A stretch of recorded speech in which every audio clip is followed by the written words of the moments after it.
ನಮಸ್ತೆ, ಎಲ್ಲರಿಗೂ ಬೆಳಗಿನ ಶುಭೋದಯಗಳು. ನಮ್ಮ ದೇಹದಲ್ಲಿ ಹೀಟ್ ಜಾಸ್ತಿ ಇರುತ್ತೆ. ಅಂದರೆ ನಾವು ಉತ್ತರ ಕರ್ನಾಟಕದ ಜನ, ಇಲ್ಲಿ ಬೇಸಿಗೆ 40-45 ತನಕ ಡಿಗ್ರಿ ಸೆಲ್ಸಿಯಸ್ ಇದೆ. ಅದರ ಸಲುವಾಗಿ ನಮ್ಮ ದೇಹವನ್ನು ನಾವು ಹೇಗೆ ತಂಪು ಮಾಡ್ಕೋಬೇಕು, ಕೂಲ್ ಮಾಡ್ಕೋಬೇಕು. ಪ್ರಾಣಾಯಾಮ, ಯೋಗ. ಈಗ ಹೈ ಬಿ ಪಿ ಇರ್ತದೆ, ನಾವು ಡಾಕ್ಟ್ರ್ ಹತ್ರ ಹೋಗಿ ನೀವು ಎಕ್ಸಸೈಸ್ ಮಾಡಿ, ಪ್ರಾಣಾಯಾಮ ಮಾಡಿ ಸರಿ ಹೋಗುತ್ತೆ ಅಂತ ಹೇಳ್ತಾರೆ.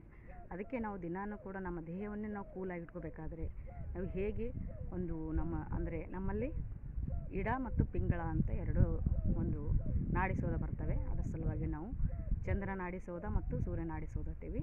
ಸೂರ್ಯನಾಡಿ ಸೋದ ನಮ್ಮ ದೇಹದಲ್ಲಿ ಕೂಲಿಂಗನ್ನು ಉಂಟು ಮಾಡುತ್ತೆ. ಆ ಪ್ರಾಣಾಯಾಮದ ಮುಖಾಂತರ ನಾವು ಹೇಗೆ ನಮ್ಮ ದೇಹವನ್ನು ತಂಪುಗೊಳಿಸಬಹುದು ಎಂಬುದನ್ನು ನೋಡೋಣಂತೆ.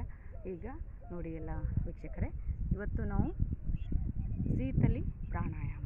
ಶೀತಲಿ ಪ್ರಾಣಾಯಾಮದಿಂದ ನಮ್ಮ ದೇಹವನ್ನು ಹೇಗೆ ನಾವು ತಂಪಾಗಿಸುವ, ಹೇಗೆ ನಾವು ಕೂಲಾಗಿಸುವ ಎಂಬ ವಿಷಯವನ್ನು ನೋಡ್ಕೊಳ್ಳೋಣಂತೆ. ಪ್ರಾಕ್ಟಿಕಲಾಗಿ ನಾನು ಪ್ರಾಕ್ಟಿಕಲಾಗಿ ಮಾಡ್ತೀನಿ, ನೀವು ಮಾಡಿ ಎಂಜಾಯ್ ಮಾಡಿ.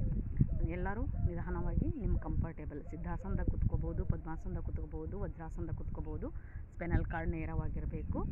ಸ್ಪೆನಲ್ ಕಾರ್ಡ್ ನೇರವಾಗಿ ನಾವು ಜ್ಞಾನ ಮುದ್ರೆಯನ್ನು ಹಾಕಿ ಕೂತ್ಕೋಬೇಕಾಗತ್ತೆ. ಇಲ್ಲಿ ನಾನು ಶೀತಲಿ ಪ್ರಾಣಾಯಾಮನ ಮಾಡ್ತೇನೆ.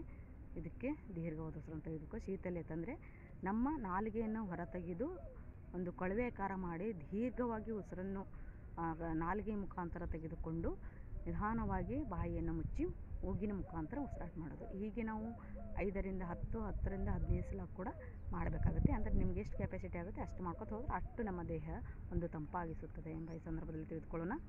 ನಿಧಾನವಾಗಿ ಎಲ್ಲರ ಕಣ್ಣು ಮುಚ್ಚಿ ಚಿನ್ಮುದ್ರೆಯನ್ನು ಹಾಕಿ ದೀರ್ಘ ಉಸಿರು ತಗೊಂಡು ನಾಲಿಗೆಯನ್ನು ಕೊಳವೆ ಆಕಾರ ಇದು ಮಾಡಿಕೊಂಡು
ಹೀಗೆ ನಾವು 8ರಿಂದ 10 ಸಲ ಡೈಲಿ ಮಾಡುವುದರಿಂದ ನಮ್ಮ ದೇಹವನ್ನು ಕೂಲಾಗಿಡಬೇಕಂದ್ರೆ ನಾವು ಏನು ಕೊಳವೆ ಆಕಾರವಾಗಿ ನಾವು ಉಸಿರನ್ನು ತೆಗೆದುಕೊಳ್ತೇವಲ್ಲ, ಅದು ಬ್ಲಡ್ಡಿಗೆ ಹೋಗುತ್ತೆ.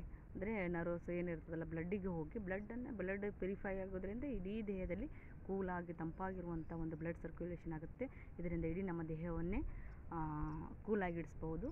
ಅದರ ಸಲುವಾಗಿ ನೀವು ಪ್ರಾಕ್ಟೀಸ್ ಮಾಡಿ ಆನಂದಿಸಿ. ನಿಮ್ಮ ದೇಹಕ್ಕೂ ಕೂಡ ಕೂಲಾಗಿ ಪ್ರಾಕ್ಟೀಸ್ ಮಾಡಿ. ನಮಸ್ತೆ.